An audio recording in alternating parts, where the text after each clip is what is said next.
ನಮಸ್ಕಾರ ಸ್ನೇಹಿತರೆ. Big boss ಮನೆಯಲ್ಲಿ ನಡೆದ ಒಂದು ಘಟನೆ ಇಂದು ಇನ್ಸ್ಟಾಗ್ರಾಂ ಜಗಳಕ್ಕೆ ನಾಂದಿ ಹಾಡಿದೆ.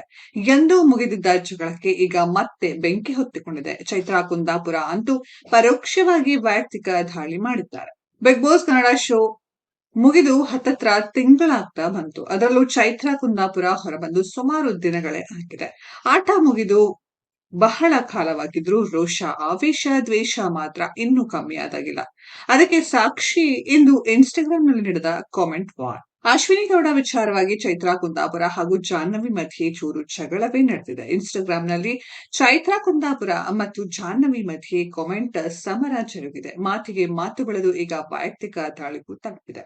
ವೈಯಕ್ತಿಕ ದಾಳಿಗೆ ಇಳಿಯೋದೇ ಆದ್ರೆ ನಾನು ಇಳಿಯಬಲ್ಲೆ. ಆದ್ರೆ ನನಗೂ ನಿಮಗೂ ವ್ಯತ್ಯಾಸ ಇದೆ. ನನಗೂ ಗೊತ್ತು ಯಾರ ಮೇಲೆ ಎಷ್ಟು ಚೆಕ್ ಬೌನ್ಸ್ ಕೇಸ್ ಇದೆ, ಯಾರಿಗೆ ಎಷ್ಟು ಗಂಡಂದಿರು ಇದ್ದಾರೆ, ಯಾಕೆ ತನ್ನ ಪ್ರೀತಿಯ ಬಗ್ಗೆ 2 ನಿಮಿಷ ಮಾತನಾಡುವ ಧೈರ್ಯ ಕೂಡ ಬಿಗ್ ಬಾಸ್ ಮನೆಯ ಒಳಗೆ ತೋರಿಸ್ಲಿಲ್ಲ. ಎಲ್ಲವನ್ನ ಮಾತನಾಡಬಲ್ಲೆ. ಆದ್ರೆ ನಾನು ಇವರಷ್ಟು ಚೀಪ್ ಅಲ್ಲ. ನನಗೆ ಇನ್ನೊಬ್ಬರ ಮೇಲೆ ವೈಯಕ್ತಿಕ ದಾಳಿ ಮಾಡಿ ಪ್ರಚಾರ ಪಡೆಯುವ ಹುಚ್ಚು ಇಲ್ಲ. ಅಂದ ಹಾಗೆ ಚೆಕ್ ಬೌನ್ಸ್ ಕೇಸ್ ಕೂಡ ವಂಚನೆ ಕೇಸ್ ಅಡಿಯಲ್ಲೇ ಬರುತ್ತೆ. ಮತ್ತು 3 ಗಂಡಂದಿರು ಸಾರಿ, ಈಗ ಹೆಗಲು ಮುಟ್ಟಿ ನೋಡ್ಕೊಳ್ಬೇಡಿ ಎಂದು ಹೆಸರು ಹೇಳದೆ ಪರೋಕ್ಷವಾಗಿ ಚೈತ್ರಾ ಕುಂದಾಪುರ ಯಾರಿಗೋ ಬಾಣ ಬಿಟ್ಟಿದ್ದಾರೆ. ಚೈತ್ರಾ ಕುಂದಾಪುರ ಹೀಗೆ ಹೇಳಿರೋದು ಯಾರ ಮೇಲೆ ಅಂತ ಅವರೇ ಬಾಯ್ಬಿಟ್ಟು ಹೇಳ್ಬೇಕಿದೆ.